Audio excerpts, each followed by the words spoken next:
Dear students, आज का हमारा लेक्चर है इलेक्ट्रोलाइटिक सेल। इसके अंदर हमने क्या डिस्कस करना है, सबसे पहले आपने ये बात ध्यान में रख लेनी है कि इलेक्ट्रोलाइटिक सेल ऐसा सेल होता है जिसमें हम इलेक्ट्रिकल एनर्जी को केमिकल एनर्जी में कन्वर्ट करते हैं। अब इलेक्ट्रिसिटी आप दे रहे हो and you are getting the chemical energy. अब इसकी डिटेल्स क्या हैं उसके बारे में हम फर्दर जो है डिटेल से यहाँ डिस्कस करेंगे। सबसे पहले आप जरा गौर करें, आपके सामने मैंने एक फिगर ड्रा की है। ये बेसिकली एक बीकर है और इसके अंदर जो है दो प्लेट्स लगी हुई हैं और उन प्लेट्स को हमने बैटरी के जरिए जोड़ा हुआ है। अब यहाँ पर समझने के लिए आप सबसे पहले जब आप इसको लिखेंगे तो आप इसके बारे में एक हेडिंग देते होते हैं, उसको कहते हैं इंस्ट्रूमेंटेशन। Instrumentation, instrumentation, okay.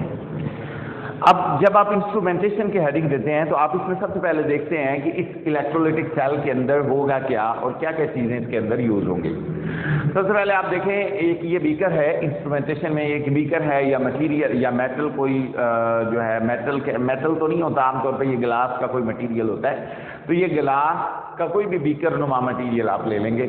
उसके अंदर आप क्या करोगे, आप दो मेटल प्लेट्स लेंगे, मेटल प्लेट।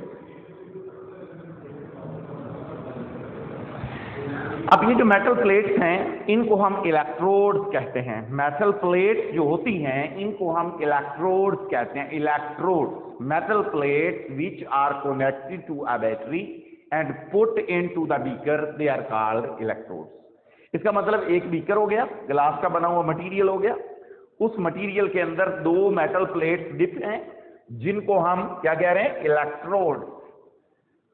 इलेक्ट्रोड्स, ये इलेक्ट्रोड्स हैं। अब अगली बात याद रख लें कि ये जो इलेक्ट्रोड्स हैं उन इलेक्ट्रोड्स को कनेक्ट किया है बाहर बैटरी से। अब जब बैटरी को जाहिर करते हैं तो आपको मैंने बताया है कि ये जो दो पैरेलल लाइन होती हैं ये कैपेसिटर को जाहिर करती हैं, उसकी नॉमिनेशन है। लेकिन अगर आप एक लाइन बड़ी जाहिर करते हो और एक छोटी, इसका मतलब बैटरी होता है। बड़ी और छोटी लाइन का जो सिंबल है, इकट्ठा सिंबल जो है, दिस इज कॉल्ड बैटरी। अब जो छोटा सिंबल होता है ये नेगेटिव होता है और जो बड़ा सिंबल होता है ये पॉजिटिव होता है। इसका मतलब ये हुआ कि ये जो एक प्लेट को पॉजिटिव टर्मिनल ऑफ बैटरी से जोड़ दिया और दूसरे टर्मिनल को नेगेटिव ऑफ जो है नेगेटिव टर्मिनल से जोड़ दिया, दूसरे मेटल प्लेट को। अब जब ऐसा कर दिया तो याद रख लें जो इलेक्ट्रोड था, जिनको जो पहले बिल्कुल सिंपल दोनों इक्वल प्लेट्स थी, जब उनको बैटरी से जोड़ दिया तो जो बैटरी के पॉजिटिव टर्मिनल से जुड़ा हुआ है वो कहला रहा है एनोड। एनोड।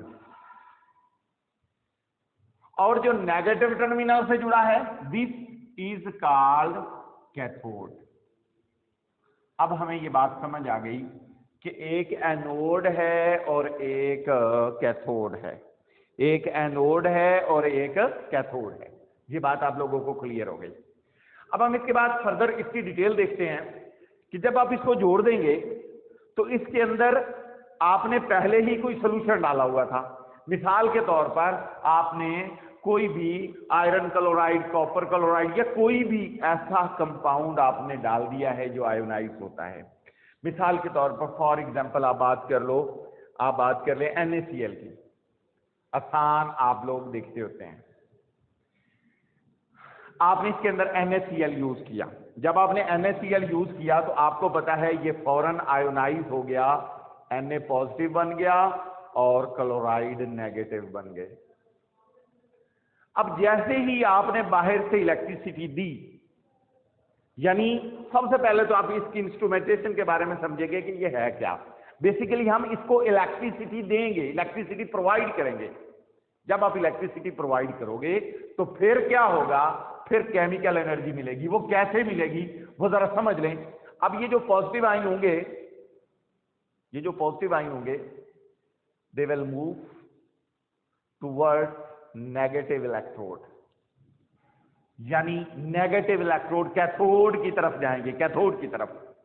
और कैथोड पर जाकर ये इलेक्ट्रॉन लेंगे और लेने के बाद क्या हो जाएंगे, न्यूट्रल हो जाएंगे, न्यूट्रल हो जाएंगे।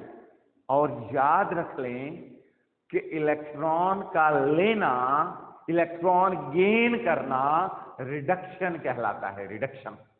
तो ये इलेक्ट्रॉन गेन कर रहे हैं, इसलिए हम इसको रिडक्शन कह रहे हैं। तो इसका मतलब ये हुआ कि कैथोड पर जाकर रिडक्शन हुई। हमने सोडियम क्लोराइड यूज किया और सोडियम क्लोराइड जैसे ही हमने उसके अंदर ऐड किया, वो मोल्टन स्टेट में था, सोडियम आयन अलहदा हो गए, क्लोराइड आयन अलहदा हो गए। पहले उनकी ओरिएंटेशन या मूवमेंट रैंडम थी, उनकी कोई पर्टिकुलर डायरेक्शन नहीं थी, लेकिन जैसे ही बिजली सप्लाई की, इलेक्ट्रिसिटी दी, तो फौरन उनकी जो डायरेक्शन है वो एक खास बन गई। उन्होंने एक पर्टिकुलर डायरेक्शन में मूव करना शुरू कर दिया। सोडियम आयन ने मूव करना शुरू कर दिया कैथोड की तरफ और क्लोराइड आयन ने मूव करना शुरू कर दिया एनोड की तरफ।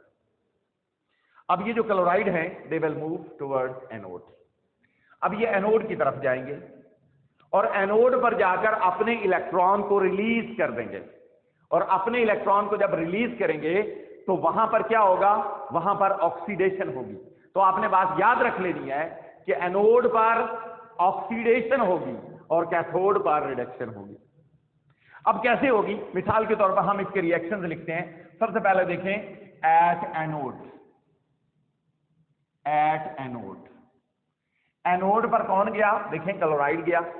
क्लोराइड ने इलेक्ट्रॉन दिए तो क्या हो गया, न्यूट्रल हो गया, एक इलेक्ट्रॉन दिया। अब वहां पर बहुत सारे क्लोरीन एटम्स होंगे, तो क्या होगा, क्लोरीन आपस में मिलकर, क्लोरीन आपस में मिलकर क्या बना देंगे, Cl2 गैस।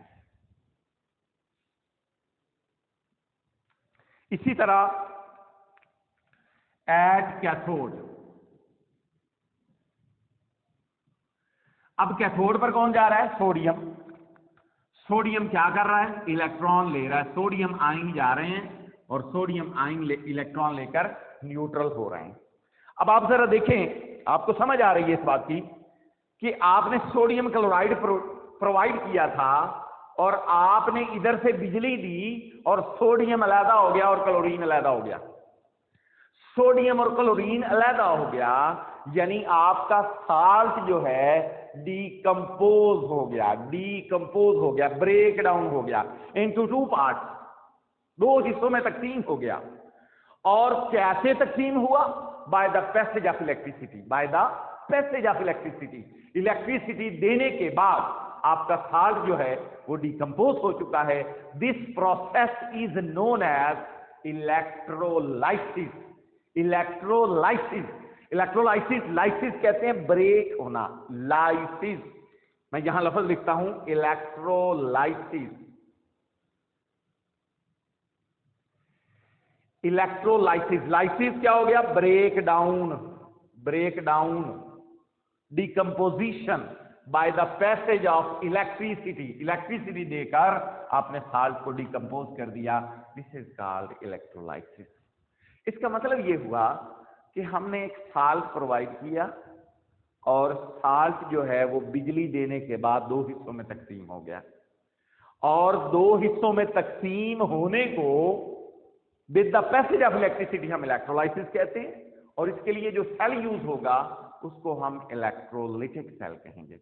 तो ये था आज का लेक्चर, जिसमें हमने बड़ी एक आसान वे से आपको समझा दिया है कि इलेक्ट्रोलिटिक सेल में क्या होता है।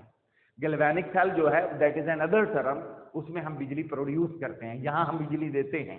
इलेक्ट्रिसिटी में इलेक्ट्रिसिटी प्रोवाइड करते हैं इलेक्ट्रोलिटिक सेल में। तो ये बात आपने ज़हन में रख लेनी है। तो एनोड पर ऑक्सीडेशन होगी, एक बात ये याद रखनी है, और कैथोड पर रिडक्शन होगी। तो ये था आज का हमारा लेक्चर, इसको आपने सुनते रहना है और इंशाल्लाह आपको समझ आएगी। कोई मसला हो तो आप कमेंट कर सकते हैं। थैंक यू, अल्लाह हाफिज़।